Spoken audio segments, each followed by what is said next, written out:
Bonjour, je m'appelle Nathalie Lidjilili, je suis physicienne au laboratoire de sciences des procédés et des matériaux.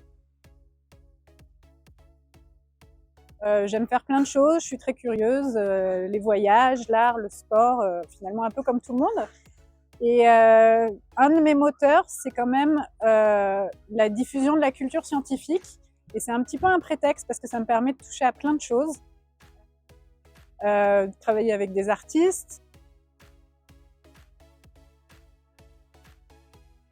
travailler aussi sur les questions des discriminations, essayer de comprendre pourquoi tout le monde ne se sent pas un ou une scientifique dans l'âme.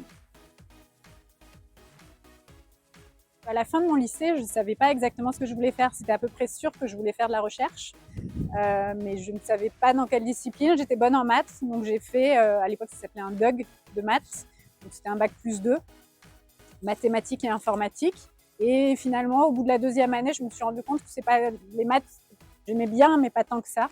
Et donc je me suis réorientée, j'ai fait de la physique ensuite.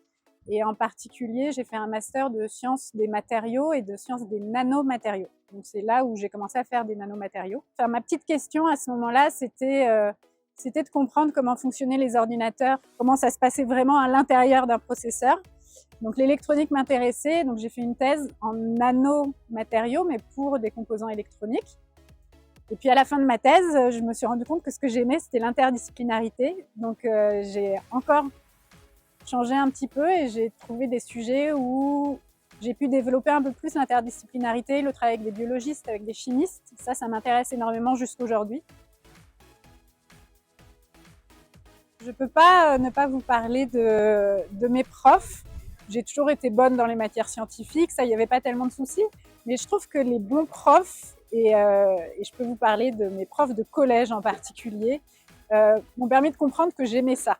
C'est-à-dire que pour faire de la science, il ne faut pas juste être bon, avoir des bonnes notes, il faut aimer ça. Et se poser la question de savoir si on aime ça, c'est absolument fondamental pour pouvoir décider d'en faire une carrière. Et aujourd'hui, je travaille sur, alors ça s'appelle de la plasmonique moléculaire, c'est-à-dire que j'utilise des nanoparticules d'or pour faire de la détection de molécules, et en particulier de la détection de polluants dans l'eau. Il faut absolument pouvoir se créer un réseau, avoir des contacts, pas un réseau au sens d'une pile de cartes de visite, mais un réseau au sens de personnes avec lesquelles on se sent suffisamment à l'aise pour pouvoir poser des questions, même des questions qui peuvent paraître naïves ou idiotes ou évidentes. Il faut avoir des gens à qui poser ces questions, et c'est important aussi d'avoir au moins une personne un peu plus mature qui a déjà traversé tout un tas d'obstacles, qui soit là pour nous guider, pour nous dire attention, là il faut que tu fasses comme ça, tu vas pouvoir contacter telle personne, et ça permet d'ouvrir les portes et d'avancer de manière beaucoup plus sereine.